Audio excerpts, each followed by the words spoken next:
said, this is the most dangerous time possible because we're moving from type 0 to type 1, and the type 0 people, the ones with the crazy ideas, they have nuclear weapons. And so we're in a place where if we don't work this shit out, we can destroy ourselves. But if we can get past these crazy ideas that differentiate us, that split us up, the shit where people say like, you know how those Marines just pissed on the Taliban that they'd shot, and everybody got upset about that. Everybody got upset about what? They got upset that they were pissing on them.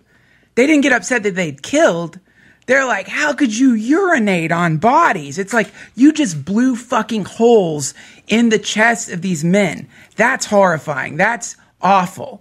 So we're still at a place right now where it's worse to piss on a dead body than to make a dead body. Now, when we get to a place where making a dead body has the same cultural resonance as pissing on one, where it makes national news because one person had the fucking insane idea of like shooting someone instead of working it out through language or talking it out, that's when we're going to be entering a new age, if we can make it there, a new evolutionary period where we recognize that a solution to a problem is never blasting people to smithereens. And if it is, it's so fucking rare that like it's the most rare thing. It's only in the most rare situations, you know?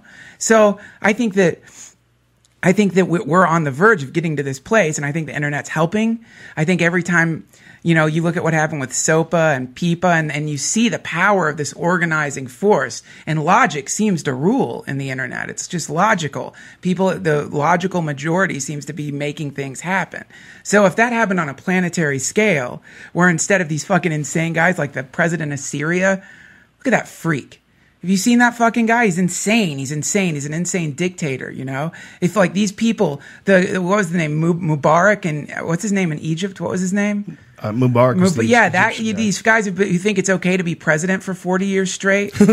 You know what I mean? These fucking assholes, once we start getting them out of the picture, you know, and then move on to the clerics and the priests who are like teaching people that they're the only way to communicate with the universe and connect with God. Once we get rid of those motherfuckers, this is a pretty awesome planet, man. The resources thing, we can work it out. We can work out the resources. I think we could. Smart, I couldn't maybe, but someone you have could. An awesome, optimistic view of the world. If we could just all communicate in the same native language so we could tell each other this. Yeah, that's a big part of the problem. Big part of the problem is if there was some sort of a civil unrest or some sort of a problem with another part of the country that was European, we would get all the information back immediately. What's going on, exactly what's going down. Can you imagine if like the United States was in Ireland for some reason? Oh my God! Wow, it would be ridiculous, you know. And also this language, this new language that it wouldn't just be us talking the same language. It's a neurologically. It's a technological, neurological interface that allows us to directly communicate emotion to each other. Because it's like, imagine how many stupid arguments you've gotten in, like with your girlfriend or with your friends, that it just is about language, where underneath it, you're just feeling you're just like, I really want things to be okay. And you know what I mean? So if you could just feel how that felt, because, I mean, think about it. We're forced to articulate our universe through the same fucking organ that we use to chew hamburgers. That's our way of describing it's the tip of our feeding tubes is how we're forced to describe the infinite. We're fucking limited. It's like in My Left Foot when the guy could only paint with his foot. Remember that? Yeah. We have infinity out here, and all we have to access to describe this infinity and our perception of it and the way it feels to be a part of it is a language that we didn't come up with ourselves, a language that has been passed down and is, is a trade language. So a lot of the words that we have, there might not be words that exist right now to describe certain facets of reality, and sometimes that'll make them invisible. But if you could undercut language and just have a emotional fucking connection where you could feel another person's emotions. I mean, imagine being the president of Syria and the guy who's like killing protesters, you know, and jailing people and torturing them. You take that guy and just for 1 second, he gets a feeling of what it's like to be out in the street or to be in a country where you've had a president forever and you're being completely repressed. If he could feel that feeling, you know what I mean? It would be hard for him to continue on. It would be hard for him to live in delusion and to think that, it's easy to be a tyrant. I deserve this, or these people are less than me. Slavery never would have been able to happen. Slavery was based on this ridiculous idea that somehow black people deserve to be enslaved.